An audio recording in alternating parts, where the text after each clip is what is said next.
it's Glennon. Welcome back to We Can Do Hard Things. So the episode we're launching today, we almost didn't air at all.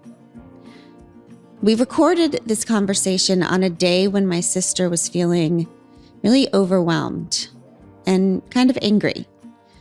She was feeling the entire weight of the world and our business and the complicated future of her two neurodiverse kids on her shoulders.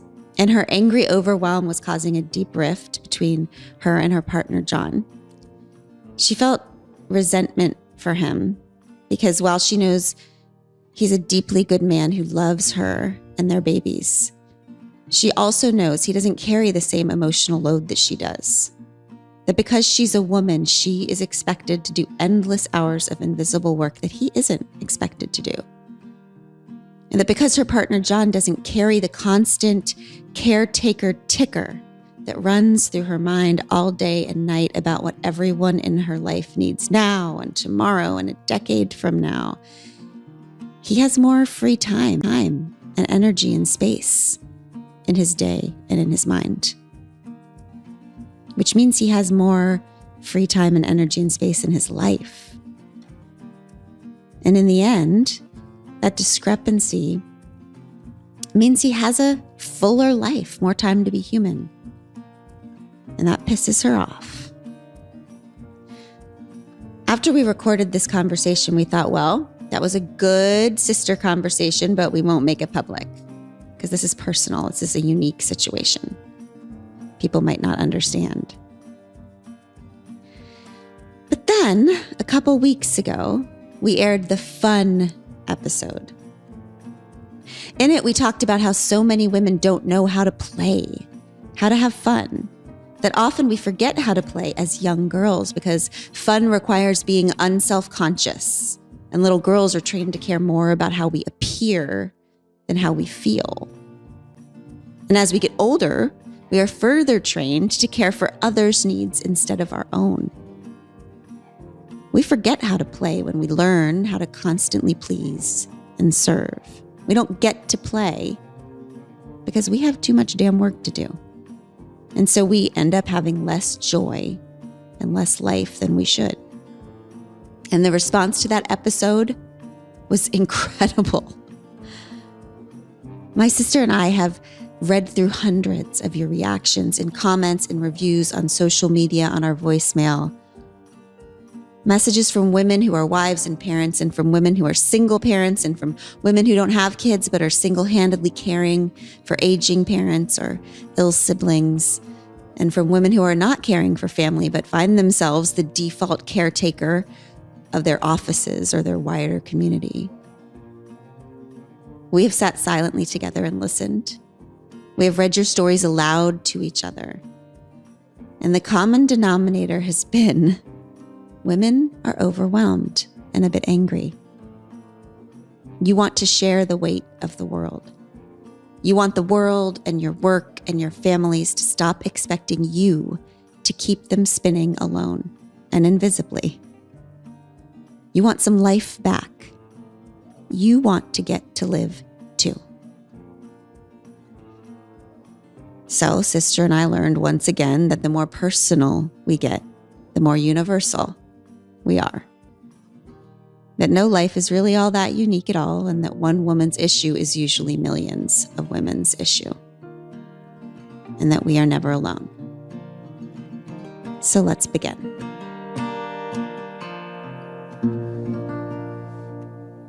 You're bringing us our hard thing today. What hard thing are you bringing to me? Okay. My hard thing these days and all days is that I feel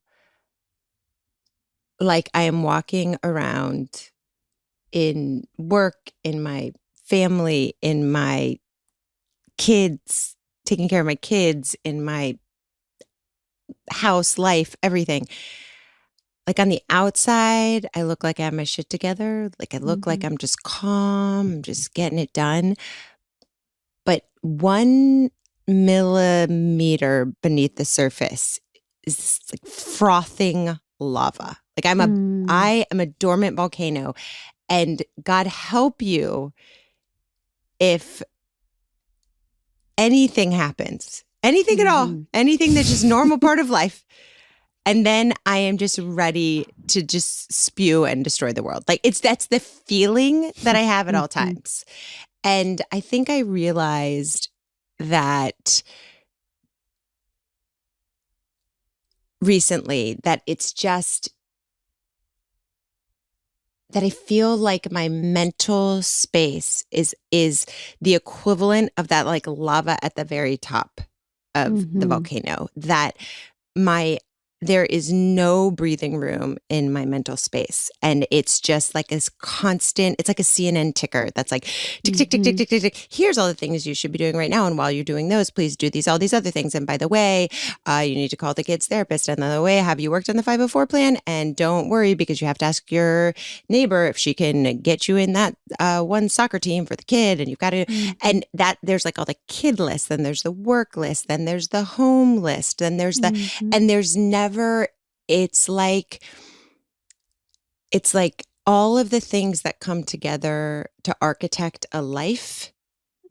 It feels like those are happening through my head all day long. And God forbid the inevitable happens where one thing takes 20 seconds longer than it should. And then it throws me off completely because all of the ticker keeps running. Right? Yes, the ticker. No matter what happens, now you're behind. I'm behind. Right. I'm always and never not behind. And I think what I realized recently, and it's been a challenge to me and in my relationship with my husband, John, because I realized that there is an unequal distribution of ticker. And this is how I realized it, because my husband, John, God bless him and keep him. And he is a good, insert here all the things we say about our kids before we're about to say how they're being assholes. He is very good, and he always wants to help, and he's always asking how he can help. So posit how privileged a position that is that I'm in. However, the asking for how he can help made me realize, wait, so if you're asking how you can help, that means you don't have the ticker. Because I never have to ask what's on the to-do list. I'm the one spending 100 hours of invisible labor figuring out what even needs to go on the to-do list. And you're sitting there in this very privileged position to just take an item off the to-do list. Which means you're not carrying it. So you're not an architect and a co-builder of this structure of our life. You're a handyman. Right? I mean, and not disparaging handymen, and not no. But it is it's a conceptual shift of mental space. It's when you tell me what needs to be done, I will happily and gladly do it. And again, that's a privilege to have that. But what I'm saying is I'm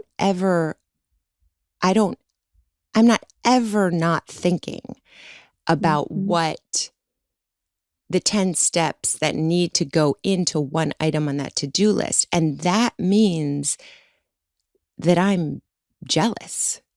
Because Absolutely. I live in my head, right? And so if I live in my head and everything that's in my head is this ticker all day long, then that means I'm having an unequal life. Exactly. And we're pretending like we're both parenting or we're both building, right? Like we are co-parenting. But actually, if one person is doing all the building and tickering and list making, then what you have is an assistant. You don't, because if you say two people are running a business, okay? What do people that are running a business called? Business owners. Business owners. Okay. Say there's two business owners. One doesn't walk in each day and be like, "Oh, I'm so sorry you're stressed out. What can I do to help?" No. Two business owners are expected to know with equal measure, exactly what the business is, exactly what's necessary, and come in each day with their own agenda to keep the business running. And we seem to have accepted that on a corporate level, but in co-parenting, in the domestic level, we still allow that, generalization, but true, that one gender in a mixed gender marriage is the CEO and the other is just this assistant that pops in and says, "What can I do to help?" And then we're supposed to pat that person on the head for being helpful. Right. And I think maybe an example would help. Like the part, so we are equal in that we equally participate in all of the decisions for our kids. But it's summer, right? With 2 full-time working people, you have to figure out what the hell you're going to do with your kids for 10 weeks of the summer. So the invisible labor that goes into that is, how do we find 10 camps within budget that we can actually afford? How I need to text all 20 parents who we know to make sure their schedules align with our schedules, so there'll always be one kid in each camp. How I'm mapping out the drop-offs and pickups to make sure that there is that logistically feasible for us to drop off and pick up every day. Do they have aftercare? Can we do that? Who's going to be in that? It's just, there's the hours of invisible time, and visible effort that go into the equal sit down and say, which camps should we do? I mean, the spreadsheet has taken me 40 hours to build in our equal decision of which camps to do. And I think that's part of it. I think the invisibility of that time, the emotional labor of all of that is part of the problem. It's like I'm walking around with this 200-pound pack on my back all the time that no one in my family and my home can see.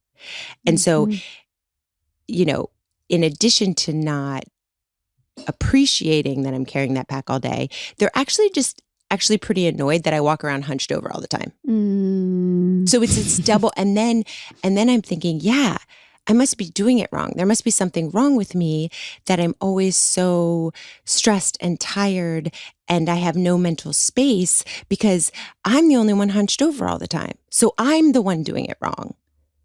And it just ends up making me feel even crazier than I've already made myself. Because why can't I be more relaxed and take it easy? But then I think if I put down this pack, this shit falls apart. Right. Because I'm holding up the sky around here.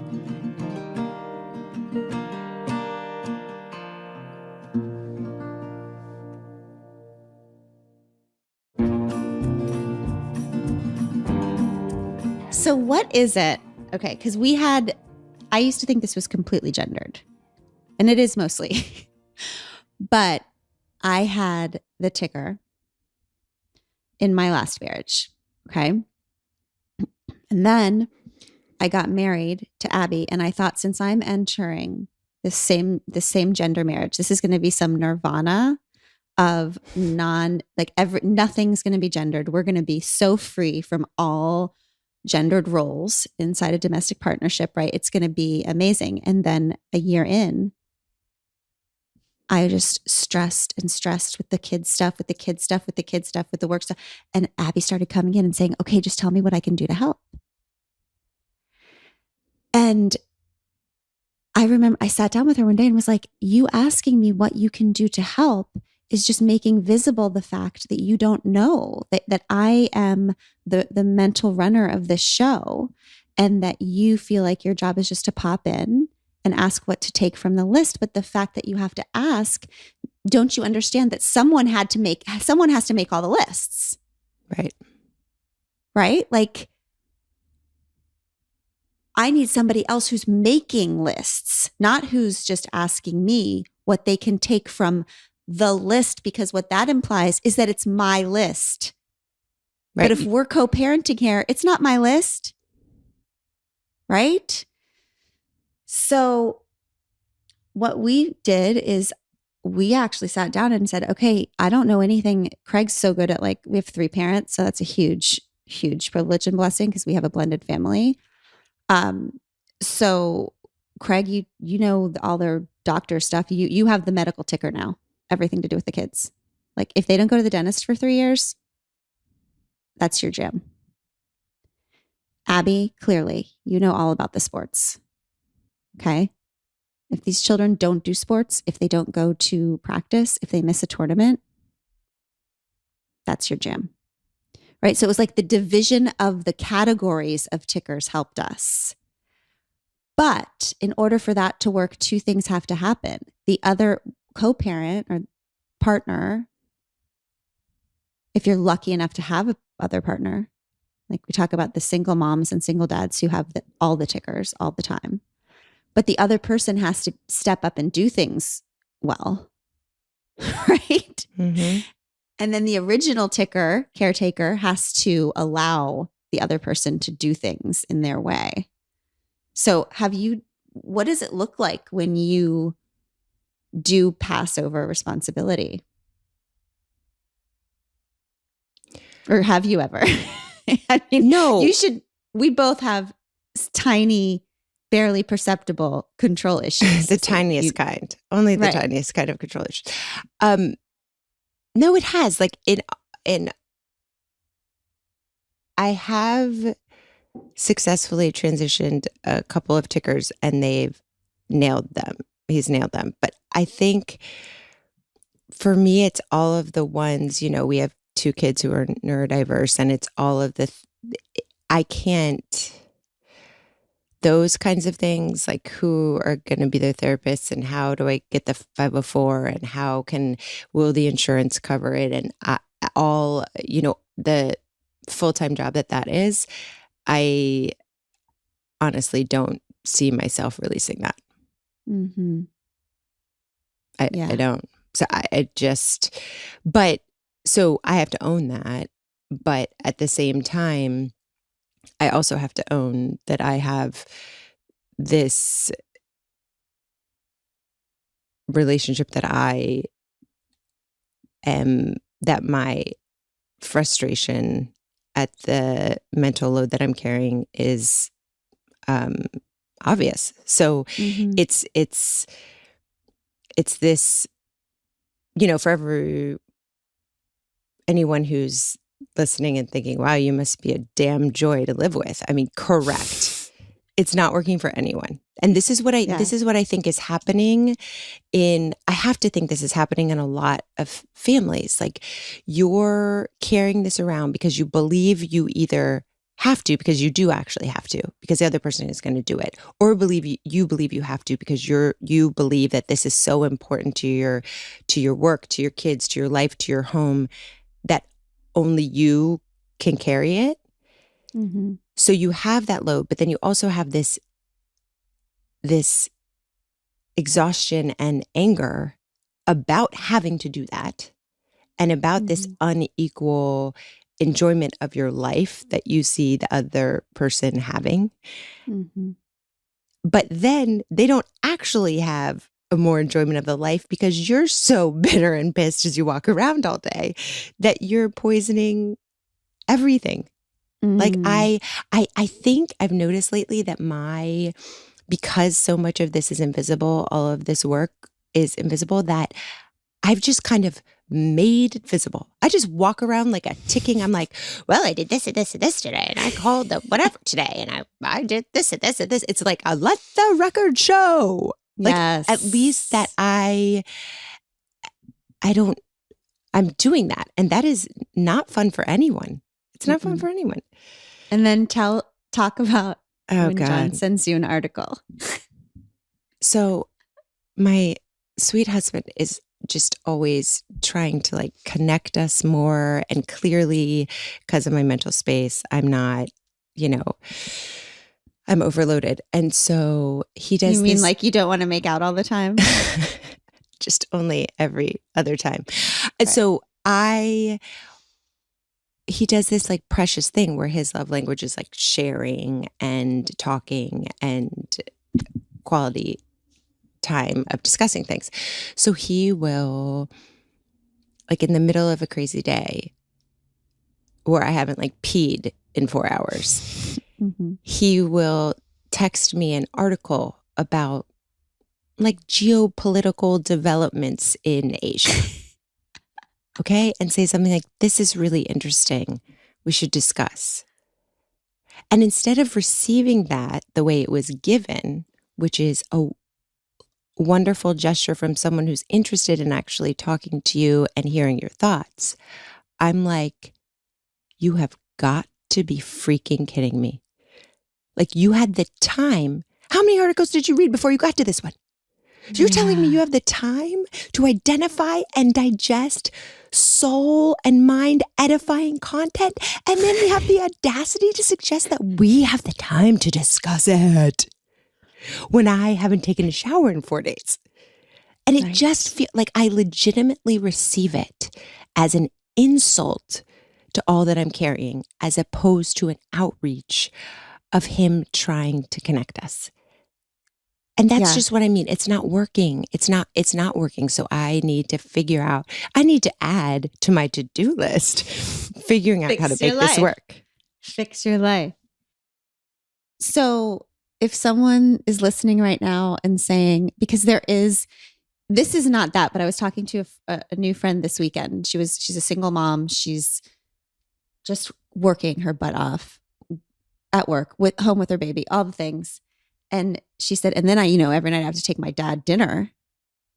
And I was like, oh, you take your dad dinner? And she's like, yeah, he can't cook. He can't clean either. He can't cook or clean. And I said, oh my gosh, what's wrong with him? Like, he's really sick? And she said, oh no, he's not sick at all. And I said, what? And she said, no, he's 60 years old, completely healthy. He just can't, he can't really cook and clean. And I was like, dear God, like what these people have pulled off, like what, and sometimes what we allow them to pull off, right? He can't. Like, do you mean he won't? Because you're a single mom holding up the entire sky of your child and yours life, but your dad, who is healthy and living in his home, can't. He's never been required to. He's never been required to, right? So part of this, right, is like, it's hard to decide how much we are enabling and martyring ourselves, right? And allowing things not to be required of co-partners, of co-parents, of fathers, husbands, sons. So what part do you think you have in that? Or do you? I think I do have that. I think I also have a desire to have things be done the way I think they should be done. And it's worked for me. See, here's the thing. Here is the crux of it.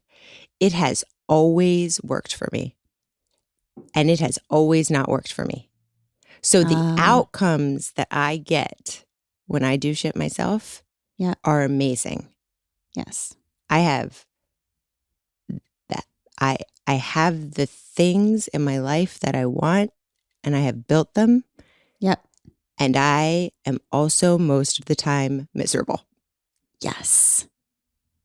Yeah.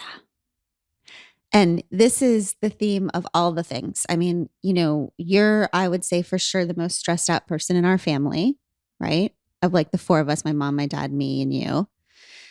And so there's this dynamic, which is the same with our nuclear family, which is the same with our business, which is the same with your little family, with John and Bobby and Alice, which is that whenever shit hits the fan, you're the one who fixes it all. Like, we depend on you to fix things, but then we also really worry that you're stressed out. So I feel like sometimes I really feel like you in your whole life, you're like Jack Nicholson from A Few Good Men. And you're like, you need me on this wall. You can't handle the truth. You need me on this wall. And like everyone in your life is like, get off the wall. You're so stressed out and annoying. Like, relax. Life should be relaxing. But then when it hits the fan, we're like, don't worry, sister's on the wall. So I hear this. I mean, I don't want to get down off the wall because that's the way I love my people. That is the only way I know how to love, is to do and to help and to solve problems. Mm-hmm. And so, I mean, it reminds me of in the episode we did about your anxiety, where you said that you think at the crux of it, you often believe that your anxiety is love. And for me, that's the same way with all of that mental load. By carrying that load for my kids, by carrying it for our business, by carrying it for our family, that is, I want to take those things and carry them for people because that's how I know I'm loving them as hard as I can.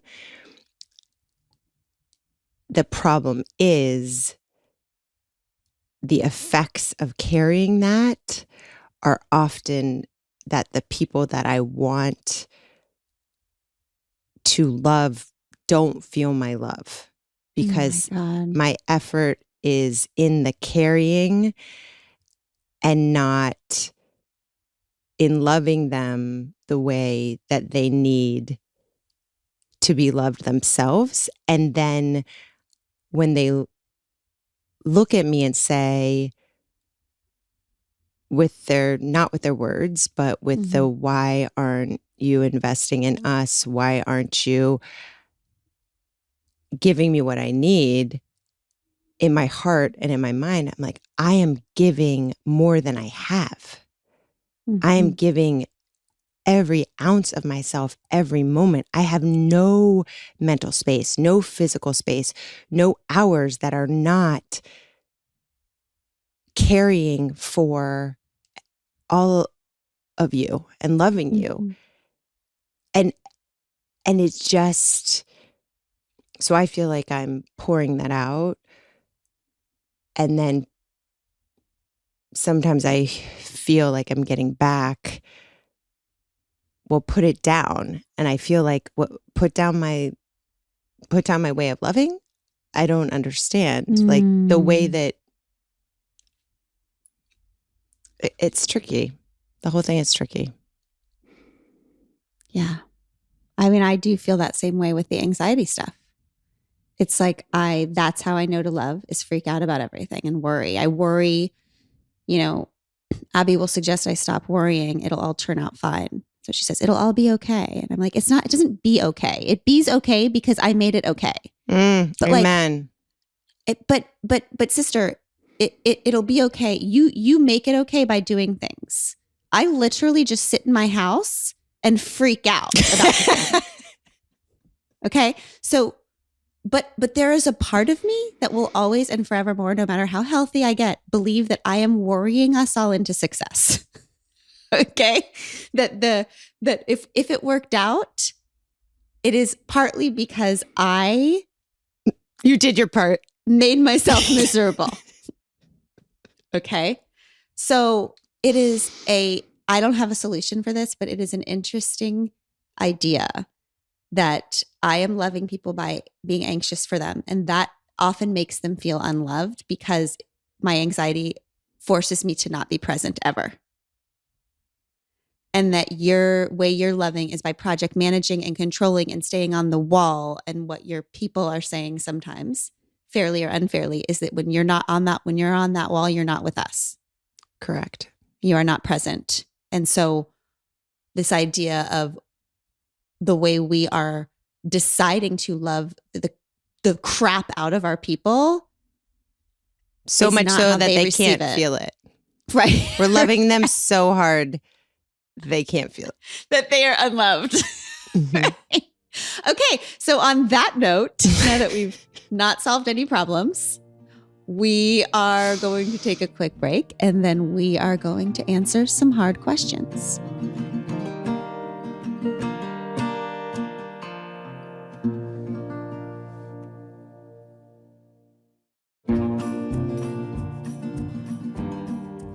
Welcome back to our segment that we purposefully don't call a Q&A, because to me, life is just endless Q's and no A's. I always say I don't have answers. I have a response. I probably have a story.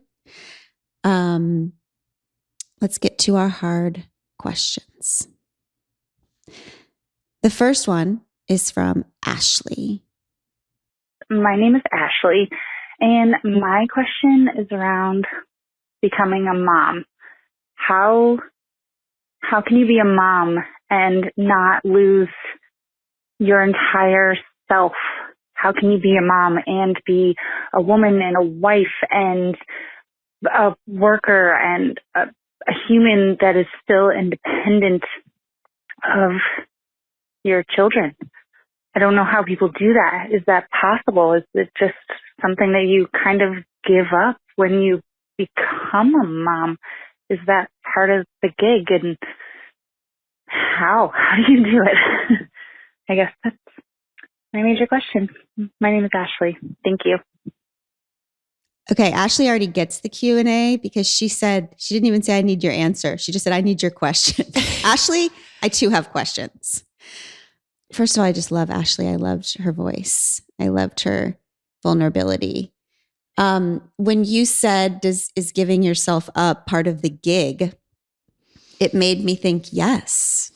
The way it's structured right now, right? The way that our culture presents motherhood to us, part of it, it's like implied that in order to be a good mother, we will bury ourselves, right? That right now, the way things are structured, the way the definitions of motherhood are given to us, that yes, part of the gig is losing ourselves completely. And the only people who can change the definition of that gig is us, one woman at a time, right? The only way we can change the definition of that gig is if we look at it real, real hard and we say, no, no, no, no, no.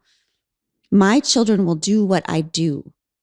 And so my gig is to not accept any life, any relationship, any community, any nation that is less true and beautiful than the one I want my child to one day accept. That is the gig. Yep. I love that. And Ashley completely nailed it, because that's the entire question, right? Is this what we signed up for? And is that just inherent in being a mom? And I think that the way she described that is really interesting. And as she said it, is this the gig? I'm thinking of a job description. I'm thinking of, if motherhood was actually a job description, what you would see, if you are signing up for a heterosexual marriage with children, as a mother, your job description includes the following. You are 10 times more likely than male partners to bear the burden of the childcare, the senior care, the chores, the scheduling of your children, the home management, the school volunteering, the staying home when the kids get sick. Your job description includes per week 10 more hours of housework and 6 more hours of childcare than your male partner. You're twice as likely to manage the entire household and 3 times as likely to manage the kids' schedules. That's your job description. Want to sign up? Want this job? So that's literally part of the gig, but we have not, as a society, described it that way. Mm-hmm. It's just you walk into it, it becomes that gig, and you say, I'm having trouble managing the weight of this gig, in addition, by the way, to the fact that I am working just as many hours, if not more, on my paid work outside of the home. Mm-hmm. So what I think is that half of the way to make all of this invisible, unpaid labor that we do on the regular not bury us is to name it and make it visible. Mm-hmm. You are not struggling because you are doing something wrong. You are struggling because structurally, the way this gig is set up is horseshit. Mm-hmm. Mm-hmm. You are working outside the home doing just as much work statistically. And you are also expected to, as part of this gig, invest 16 more hours per week, at least. That is just the housework and the childcare. Mm-hmm. Not to mention the mental load of planning the school, the volunteering, the whose birthday party it is and what the present is, all of that per week. Mm-hmm. So there is a reason you lose yourself. There's a spiritual reason, like you discussed, because you think you're supposed to give up your needs. And there is an actual tactical on the ground reason you lose yourself, because who the hell has time to find themselves when all of their hours are booked according to their gig? Mm-hmm. Yeah, it's interesting, the constant refrain of making the invisible visible. Because when I think about what you're saying, that's what Craig and Abby and I did now. The wild privilege of having 3 parents. Like, I don't know how anybody does it with 2 or 1. But that was what we did, I guess, actually. Sit it down and say, here's all the tickers running in my brain. You take one, you take one, you take one. Interesting. Mm-hmm. And I think maybe the answer is this. Maybe the answer is, unfortunately, Ashley, apparently this is the way our society has decided the gig should be or is. I mean, notice who wins in this gig arrangement in heterosexual marriages. Of course that this would just silently happen because it's better for one side than the other. Right. But You know, also they're connected intrinsic, like they're ridiculously connected, because if you're going to overtax women of their time, of their money, of their energy, of all of it, then in order to make it sustainable in a patriarchy, what you have to do is hold up the ideal of a woman as that, as a woman who is serving constantly to the extent that she has no self. How do we make that desirable? Oh, I know. We will create this idea that the epitome of womanhood is the selfless woman. Mm-hmm.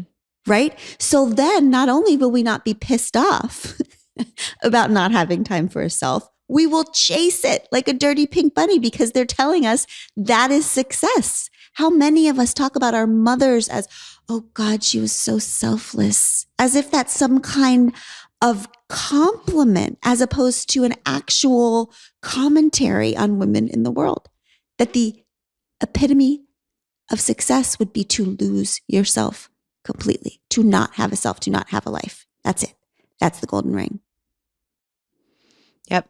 And maybe that just each generation, this is what it is now. We've got to do the work within the relationships that we have to help become more full of ourselves and give ourselves a role in the gig and a value in the ecosystem of our families, and then make the gig different. Mm-hmm. Exactly. Alter the job description for ourselves. Yes. And then so that the job description that our daughters and sons walk into will be a different job description. Amen. Because this didn't just happen. Mm-hmm.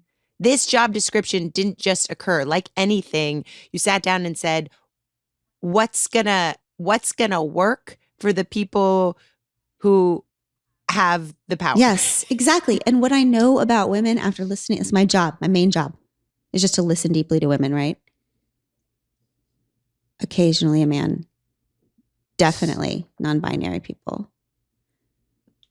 What I know is that women desperately want to be good moms and caretakers and lovers. That is what they want. It's just that we have to alter what that means, right? For ourselves.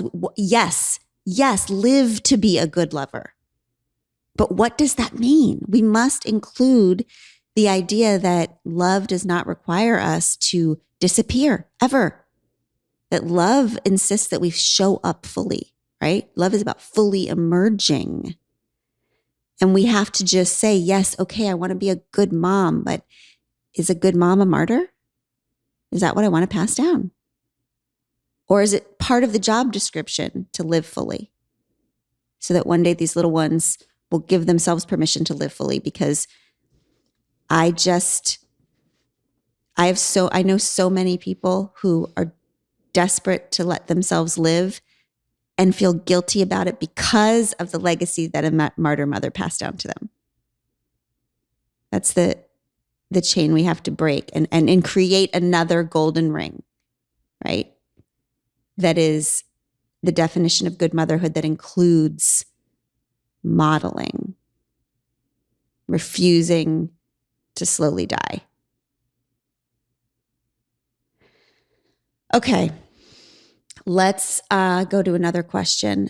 Here we have one from Catherine. Okay. My mom has chronic illnesses and lives alone. She has doctor's appointments every week. She needs groceries every weekend. She can do these things on her own, but it's a struggle, and she doesn't want to bring in extra help. My brother and I live close by, but it's me that keeps track of all the appointments, helps her get there when I can, and does all the laundry and errands every weekend and some meals during the week.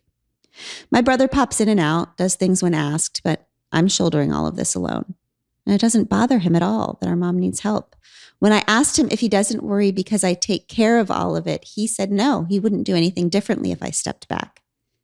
Do you think it's possible that women are just hardwired to be the caretakers?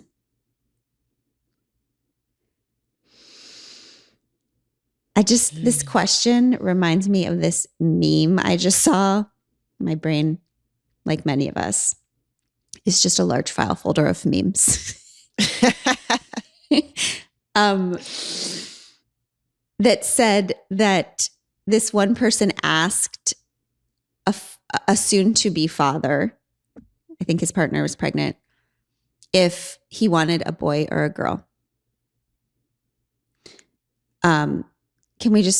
We'll just put a pin in this ridiculous situation where we continue to ask future parents what the gender of their child, like as if gender is something that can be defined at birth, right? Like it's like saying, so is your child going to be an optometrist or it's like, I guess we'll find out, right? Gender is not something that we can assign. It has to be revealed over time.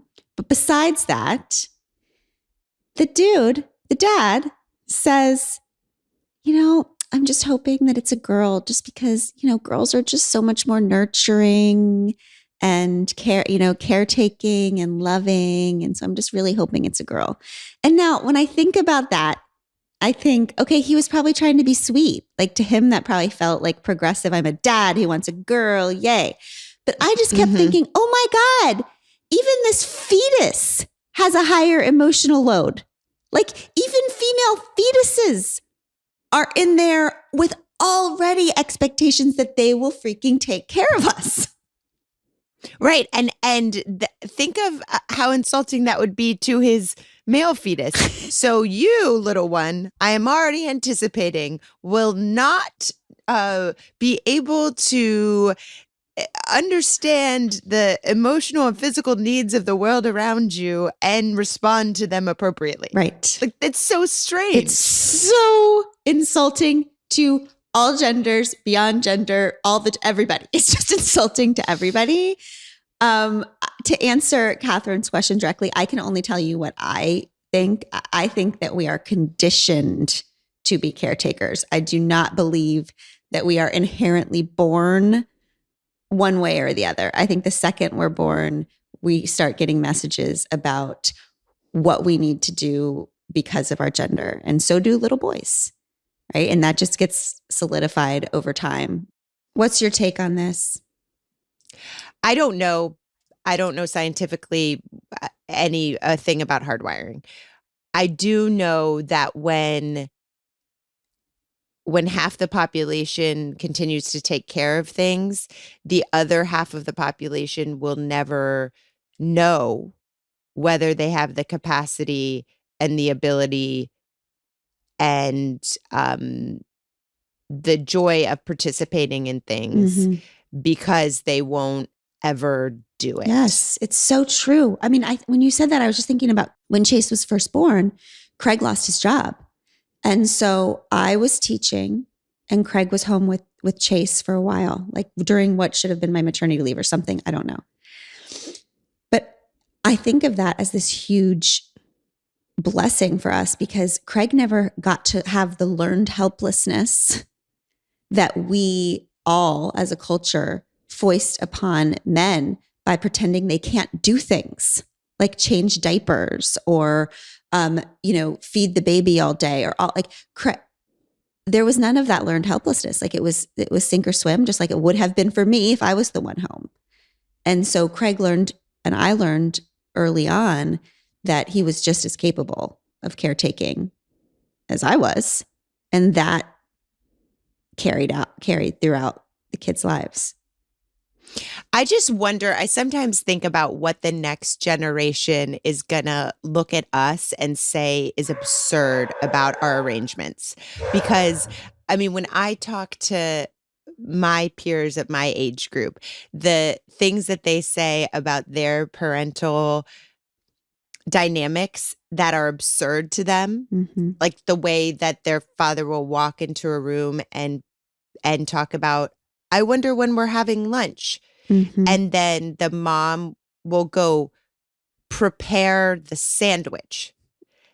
An implied helplessness of a 65-year-old man to put together a sandwich.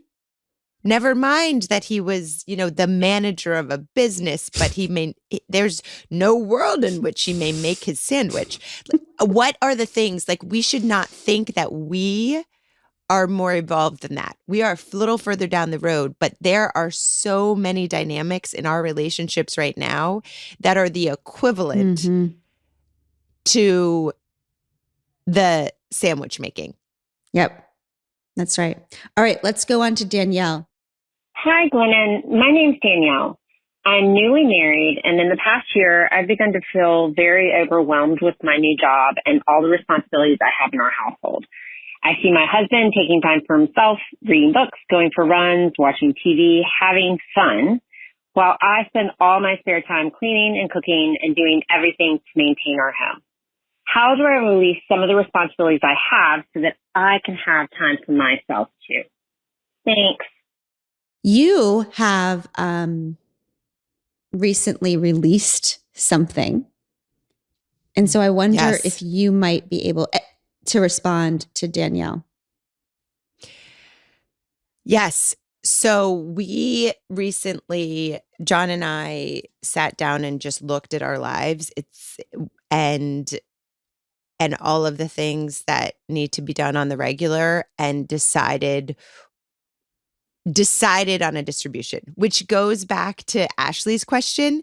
When you never decide on a distribution, you end up with the default job description, the horseshit one we talked about, where you get 25 less hours in your week than your heterosexual male partner. So if you don't talk about it, that's what you get. That's right. And in order to opt out of that job description, you have to talk about it. Right. If you don't make it all visible together, the woman will default to the culture's standards of what invisible work she should do. Right. So we talked about it and we decided that one, and John is amazing. I mean, he's an amazing human, and he wanted to help. But it was invisible. He didn't know where to help. So this is a while ago, he decided that he was going to be the ticker of the groceries and the house inventory. So, all of that stuff, how much toilet paper do we have? Will we have enough for the school lunches? What are that, all that inventory life thing. He took that on and put it on his ticker. So I have not been to the grocery store since I don't know when. And I remember, and it has made a giant difference in my life. I literally never think about whether we have enough food in the house, whether we have paper towels in the house, whether we have whatever. It's just magically shows up here. And wow. So you feel a little bit like a man feels. Just the magic That's exactly thing, right. The magic thing that's constantly happening. The magic thing where the thing you have what you need in your life and you didn't do it yourself. So it's so interesting when we were talking about this. we were talking about that. Oh, and I said, we can't talk about that. I said, no, that's too privileged of a situation. That is too lucky. Like, who has a husband that does all the grocery? We can't talk about that. That people will just be like, oh, well, that must be nice that she's so lucky. And then you said, I was pissed. You were pissed at me. Because I said, so we can't talk about this because I am in the correct positioning in our marriage because we have sat down and decided this is an unequal distribution. You do all of this, and I need to take some of that on so that we can attempt to establish some balance. And that is something to be ashamed of. That is something to feel like I am somehow cheating the system. Cheating the system. And you know what? You know what is horseshit? How many men out there are looking at their male friends going, damn, bro, you are so lucky. Your wife does a grocery shopping every week. Mm-hmm. That's what got me. Wow. That's what got me when you said that. You are so lucky. Do you know how lucky you are? Do you know how few dudes have their wives go out and go grocery shopping every week? No, you're right. They don't even think about it. They live in the land that I now live, which is that they have crackers when they meet them all the time. It's so true. And that is because that's the default. And so it has made a difference in our lives, and I appreciate it so much. That's the other thing. Every time we have what we have in our house, every time he comes home from the store, I'm like, thank you. That's awesome. Mm-hmm. I appreciate this. And also, how many husbands do you think when their wives walk in have that deep level of appreciation? Mm-hmm. They don't know it because most of them haven't experienced it. Mm-hmm. They don't know. They just add it to the list of the stuff that their wife automatically gets done. And man, what would we do without her? You know what you'd do without her? You'd go to the grocery store. Amen. Okay. And when you explained it to me that way, I said, yes, ma'am. Let us discuss the groceries. So what we would like to say to this person is you release something. You get it all visible, and then you renegotiate, right? And then you are deciding, you are seeing all the invisible work, and you two can divide it up. Is that what our recommendation would be here? Yeah, and you'll find out whether your partner is amenable to that, whether your partner really does want you to have equal enjoyment of your life that they have. And that will be information. Yes. And if your partner is not willing to make an equal distribution of the responsibilities associated with the privilege of living according to how you live, you will find out. And if not, then you'll be in a position to, instead of reassigning the responsibilities, to decide whether you're going to release some of them. Yeah. Whether there are things that you may just say, okay, well, if you're not willing to take that on, that's actually just not going to get done in our house because I'm not going to continue to do it all. Got to hold the line. Got to hold the line.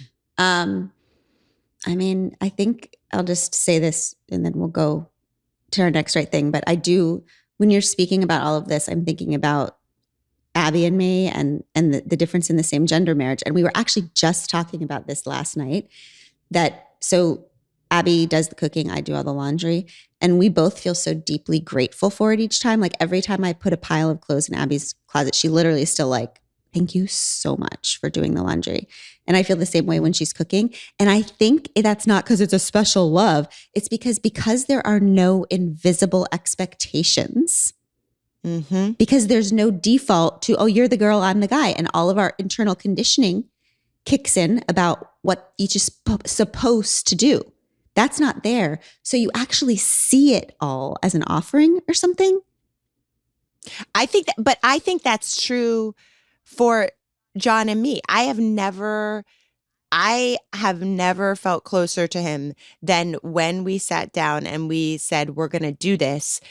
And we and we're doing it. Mm-hmm. I feel like we are equal partners. The resentment is not there anymore. Mm-hmm. Literally. Just after that. It's like when I see him do those things, it is so yes, there's going to be tension in those conversations for sure. Mm-hmm. But if you're able to get through to the other side of them, it's actually an investment in your relationship. Yes. I mean, it's the willingness to confront that. And if you get through it, will actually make you closer. So all of that kind of grumbling inside of you goes away, and you can truly appreciate and be grateful for and know that you're both holding up the sky and you enjoy it, instead of looking at your beautiful ecosystem that you've created and being pissed and bitter about it because you know you're the one who made it happen. Mm-hmm. Yeah. You're grateful for it, Yeah. and you're grateful for them. It helps your relationship for sure. Yeah, because everybody needs a wife. Everybody. Every damn body.